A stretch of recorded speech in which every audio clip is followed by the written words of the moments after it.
এই মাছটাকে আমি আগে দেখেছিলাম, তুই হাত দিসনি তখন। আমি যখনই নিলাম তোর দরকার পড়ে গেল, তাই না? কি বললি? আমি আগে দাম দিতে গেছি বুঝলি। এখন তোকে দেবো না, এই বড় মাছটা আমি বাড়িতে নিয়ে যাব। একদম হবে না, এই মাছটা আমার চাই। তোর বীরত্ব তুই অন্য জায়গায় গিয়ে দেখা, এখানে কানের কাছে একদম ফালতু বকতে আসবি না বলে দিলাম। তোকে বললাম না আমি নেব। আমার সামনে থেকে সর বলে দিলাম। তবে রে শালা, তোকে আজকে হ্যাঁ রে, নাক ফাটিয়ে দিলি রে। তোকে তো মেরিয়ে ফেলবো শালা। আরে থামো, দুজনেই থামো। বাজারের মধ্যে এভাবে মারপিট করছো কেন? তোমাদের কি কাজকর্ম নেই নাকি? ওর সাহস দিন দিন বাড়ছে। আমি যেটা নিতে চাই সেটাই ও চায়। সবকিছু চাইলেই তো আর দেওয়া যায় না। তোর সাহস হয় কিভাবে আমাকে মারবার? গায়ে হাতটা কে আগে দিল, তুই না আমি? আরে একটা মাছের জন্য এই কাণ্ড? আরে সত্যি তোমরা পারো বটে। তোমরা দুজনেই নাও মাছটা, শুধু বাজারের মধ্যে মারপিট করো না। না, আমি একাই নেব ওই মাছ। রতন, তুই যদি ওই মাছটা বিক্রি করিস তাহলে তোকে আমি দেখে নেবো বলে দিলাম। আরে দাদা, তোমাদের জন্য আমার ব্যবসা লাটে উঠবে। তোমরা দুজন বরং এখান থেকে যাও। ঠিক আছে, আজকে চলে যাচ্ছি, কিন্তু পরে একদিন ঠিক আসবো। এর প্রতিশোধ নিয়েই ছাড়বো আমি।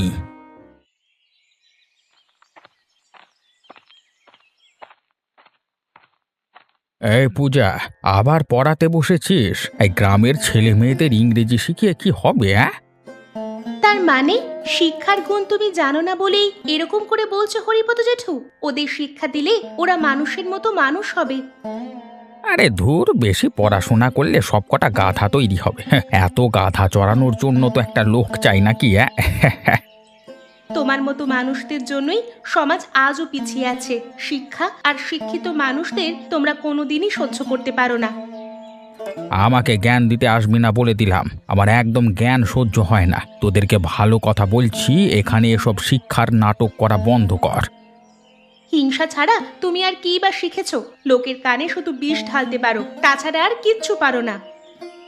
বাবা বাবা, বেশ বড় বড় কথা শিখে গেছিস। তো ঠাকুমার কানে কথাটা তুলতে হচ্ছে তো। আমাকে ভয় দেখাতে আসবে না জেঠু। কি বলবে তুমি আমার ঠাকুমাকে? সে কি বলবো না বলবো সেটা তো আর তোকে বলা যাবে না। তুই যা করছিস কর, আমার দিকে নাক গলানোর প্রয়োজন নেই।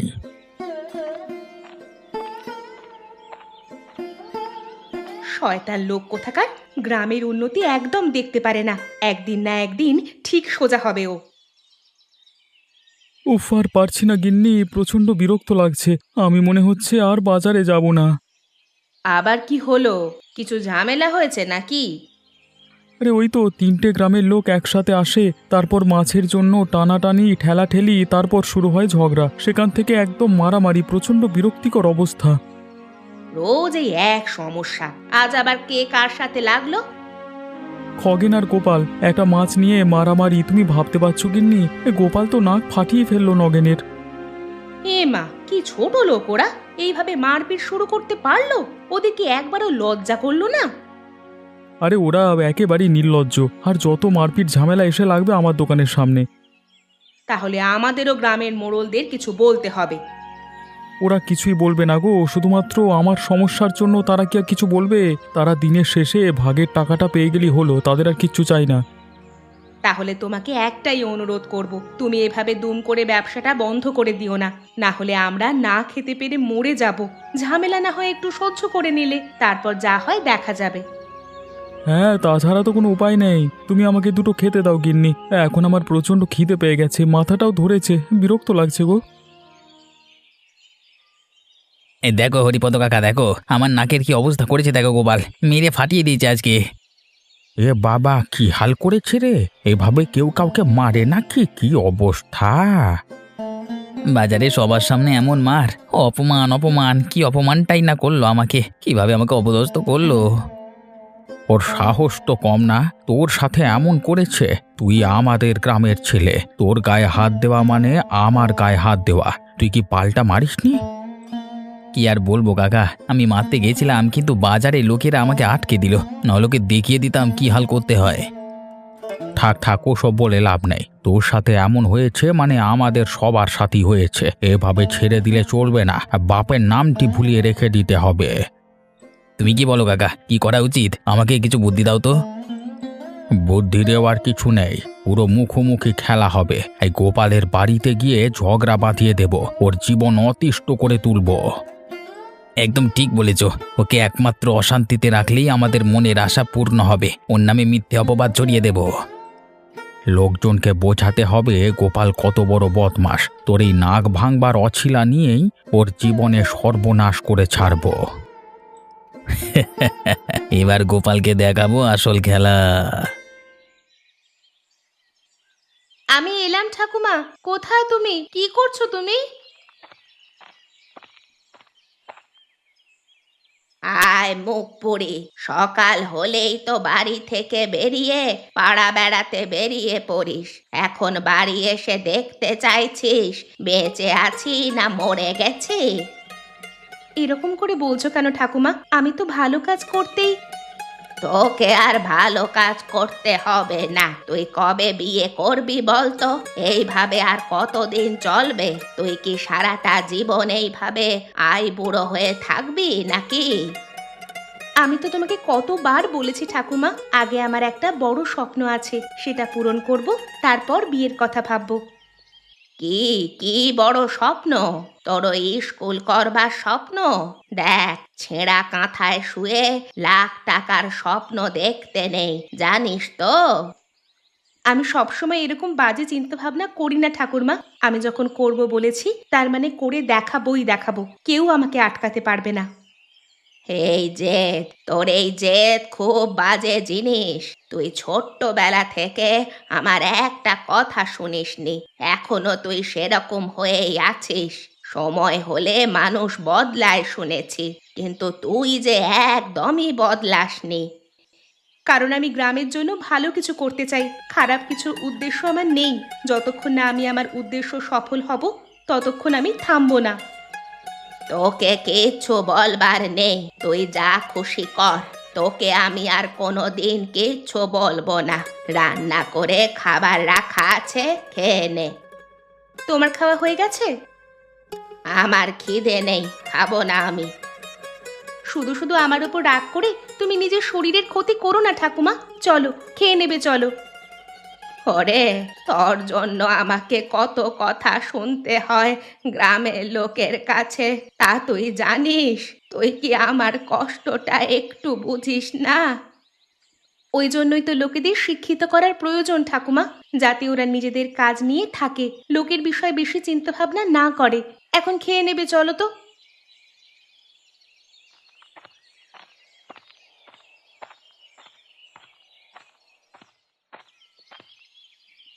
অবিনাশবাবু, আর পারছি না। এই মাছের বাজার নিয়ে প্রতিদিন ঝগড়া মারপিট। আজকে খগেন তো একদম আমার উপর। আরে শুনেছি, 3টে গ্রামের জন্য মাত্র একটি বাজার, সমস্যা তো হবেই। তা বলে কি প্রত্যেক দিন মাথা ফাটাফাটি হবে? এসব কি প্রতিদিন ভালো লাগে? প্রতিদিন এভাবে মান অপমান বিরক্তিকর। আমি তো অনেক দিন ধরেই ভাবছি কিছু একটা করা দরকার, কিন্তু কি করা দরকার সেটাই তো বুঝতে পারছি না। বাবু, আপনি কি শুধু ভেবেই যাবেন? আমাদের কথা একটিবার ভাবুন। সারা জীবন এভাবে অপমান সহ্য করে যাব? এবার কি করব বলো দেখি? পাশের গ্রামের লোকেদের ডেকে আমি যে কথা বলবো, তারা কি এখানে আসতে রাজি হবে? আপনি বুঝতে পারছেন না বাবু, শুধুমাত্র কথা বলে এই সমস্যার সমাধান করা যাবে না। এর জন্য ওই বেটা খগেনের শাস্তির ব্যবস্থা করতে হবে। কিন্তু পাশের গ্রামের মানুষের জন্য শাস্তির ব্যবস্থা আমি কিভাবে করব? তাহলে আমাদের জন্য আমাদের নিজেদের গ্রামে একটা মাছের বাজার করুন দয়া করে। আমি দেখছি কি করা যায়, কিন্তু গোপাল, তোমরা যদি নিজেদের মধ্যে ঝামেলা মিটিয়ে নিতে তাহলে সব থেকে ভালো হতো না? ভালো তো হতো, কিন্তু যারা কথায় কথায় গায়ে হাত দেওয়ার দুঃসাহস রাখে তাদের সাথে কি কথা বলবো বলুন তো? তাহলে আর কি, আমাকে একটু ভাবনা চিন্তার সময় দাও।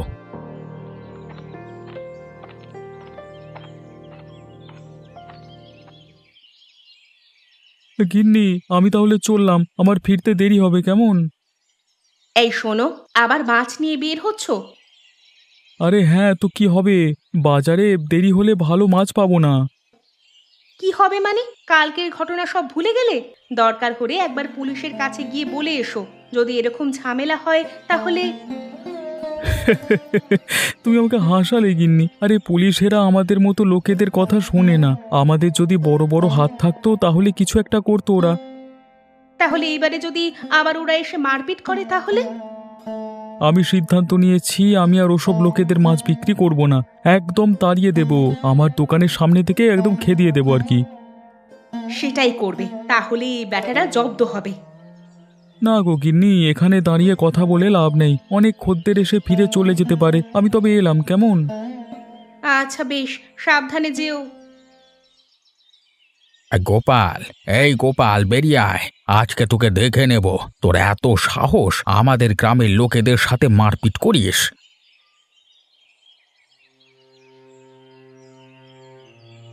কি হয়েছে আবার? সকাল সকাল এত চেঁচামেচি কেন? আরে তোমরা আমার ঘরটাকে কি তোমাদের বৈঠকখানা পেয়েছো নাকি? ওরে বেয়াদব, লোকের ক্ষতি করে আবার বড় বড় কথা। তোকে আজকে মেরে ফেলবো। তুই যা করেছিস তার জন্য তোকে শাস্তি পেতেই হবে। তুমি কিসের কথা বলছো কাকা? পরিষ্কার করে বলো তো। এই যে আমার পাশে দাঁড়িয়ে আছে, এর উপর তুই কোন সাহসে আক্রমণ করেছিলিস? বেশ করেছি, ও যদি নিজেকে না বদলায় তাহলে আবার আক্রমণ করব। ওরে তোর কি সাহস রে! আমার সামনে ওকে হুমকি দিচ্ছিস? ওরে শয়তান, তোকে আমি দেখে নেব, দাঁড়া। তোকে একদম ছাড়বো না আমি। এই খগেন, খগেন চল, ওকে দুজনে মিলে পেটাই, চল। গায়ে হাত দিয়ে দেখো না, তারপর মজা দেখাবো তোমাদের।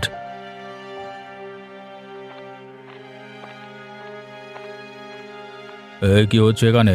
চেঁচামেচি কিসের? এই কিছু না, মানে আমরা গোপালের সাথে একটু কথা বলছিলাম আর কি, মানে। হ্যাঁ হ্যাঁ, তেমন কিছু না।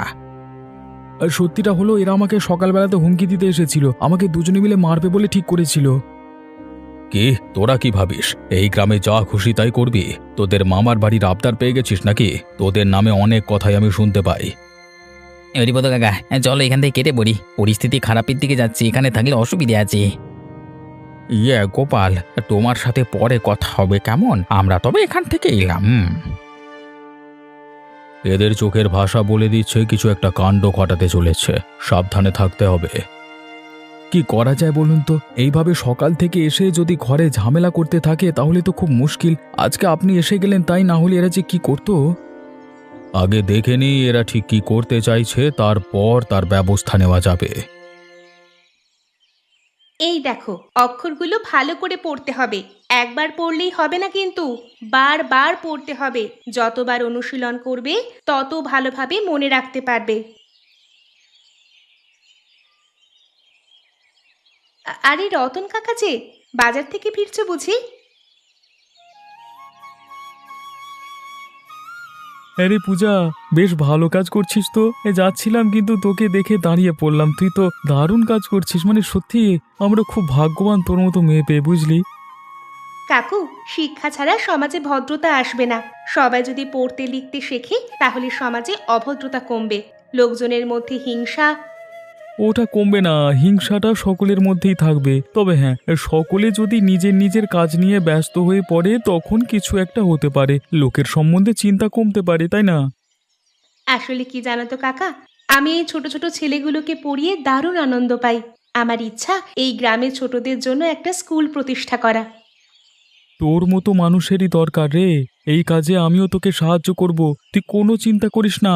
যদি কোনো সময় তোর টাকা পয়সার প্রয়োজন হয় তাহলে আমাকে অবশ্যই বলবি। হ্যাঁ কাকা, নিশ্চয়ই। তুমি যে আমার পাশে থাকবার আশ্বাস দিলে, এতেই আমি খুব খুশি। আমার কাছে কত বড় যে আশীর্বাদ এটা। আশীর্বাদ নয়, এটা তোর প্রাপ্য। তুই কাজ চালিয়ে যা। আর হ্যাঁ, কেউ যদি তোর পেছু লাগবার চেষ্টা করে না তাহলে জানাবি। আরে অনেকে তো আবার ভালো সহ্য করতে পারে না। নে তুই পর, আমি চললাম, আবার পরে কথা হচ্ছে, কেমন?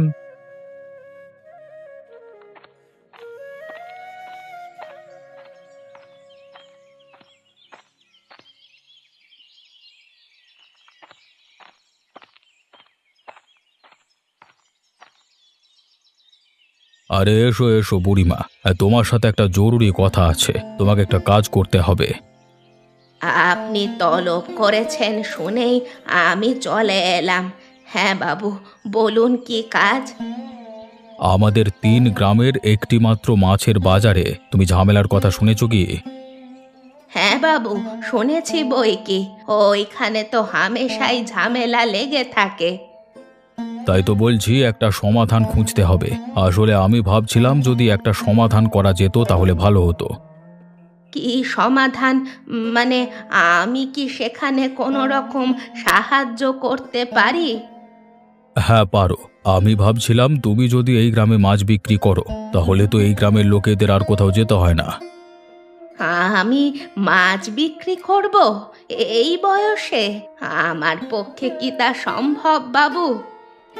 দেখো বুড়িমা, তোমার মতো অভিজ্ঞ লোকই এই কাজটা ভালোভাবে সামলাতে পারবে।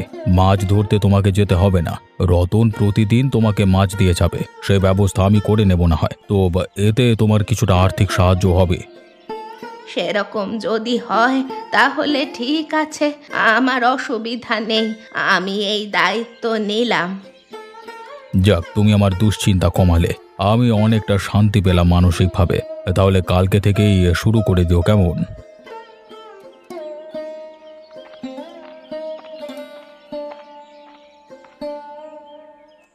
শোন খগেন, তোর কানে কোনো খবর এসেছে? কোন খবরের কথা বলছো কাকা? এই তো কিছুই বুঝতে পারছি না, মানে কি বলো তো?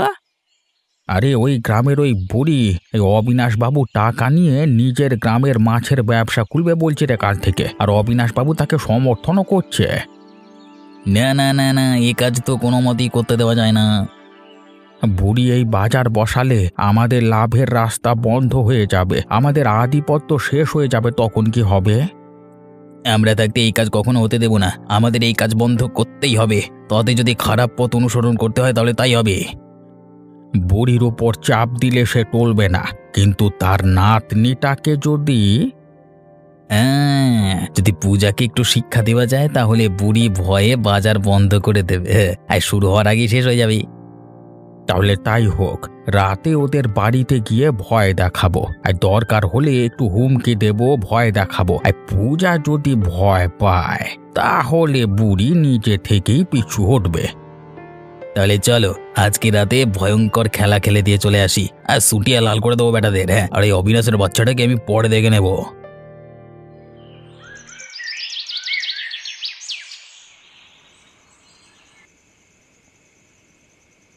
ঠাকুমা, আজকের মাছটা কিন্তু বেশ ভালো হয়েছে। রতন কাকা এত টাটকা মাছটা আমাদের বিনা পয়সায় দেবে এ যে আমি কল্পনা করতেও পারিনি। যাক, এখন বুঝি যে তুই ভালো কাজই করছিস, অন্তত কিছু লোক আমাদেরকে বুঝছে। মাগো মাগো মা, একটু ভাত দেবে? সারাদিন পেটে কিছু পড়েনি, দয়া করো, প্রচণ্ড খিদে লেগেছে। এত রাতে এখানে আবার কে এলো? মনে তো হচ্ছে ভিক্ষা করতে এসেছে। ক্ষুধায় কষ্ট পাচ্ছি, একটু খাবার দাও না মা। ঠিক আছে, আমি দেখে আসছি।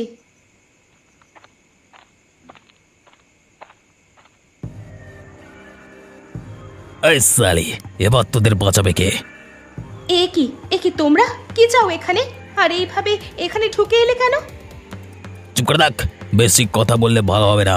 ওই সালা বুড়ি, অবিনাশের কাজ বন্ধ করবি, না হলে তোকেও তোর নাতনিকে খালাস করে দেবো। তোমাদের ভয় নাকি? আমরা কোনো মতেই আমাদের কাজ ছাড়বো না, তুমি যাই করো না কেন আমাদের তুমি ভয় দেখাতে পারবে না। চাপ সালি, হাট। বাবা, ওকে কিছু করো না, ও তো ছোট মেয়ে। তোমরা যা বলবার আমাকে বলো।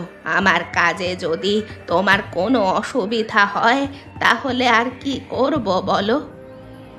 এই, আলাদা করে বলবার কিছু নেই। অবিনাশের টাকা নিয়ে যদি বাজার বসানোর কথা ভুলেও ভেবেছিস তাহলে কচু কাটা করবো বলে দিলাম, কেউ বাঁচতে পারবি না। ভয় দেখিয়ে তুমি কিছুই করতে পারবে না। আমরা আমাদের কাজ বন্ধ কোনো মতেই করব না। এই বুড়ি, তোর নাতনিকে সামলা, না হলে।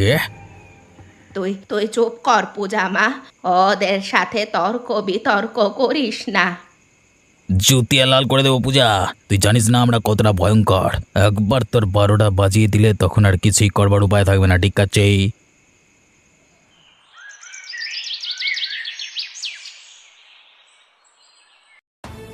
দাঁড়া বেটা, এত বড় সাহস! একটা মেয়ে মানুষকে হুমকি দিবি? আজ তোদের ঠিক করে দেব, কিভাবে মেয়েদেরকে সম্মান দিতে হয় সেটা তোদেরকে শেখাবো। আরে দিদি, আমরা ভুল করে ফেলেছি, মাফ করে দাও দিদি, আর জীবনে কোনোদিন করবো না। এই হরিপদ কাকা দিব্যি বলছি। ওরে বাপ রে বাপ, মারে ছেড়ে দে রে, আমি আর জীবনে করবো না রে। ছাড়বো? হ্যাঁ, পূজাকে মারতে গেছিলিস আর ভাবছিস আমরা ছাড়বো? আরে তারাও, তোমাদের হয়েছে কি চাঁদু? এই তো সবে শুরু, এখনো খেলা বাকি, বুঝলে তো?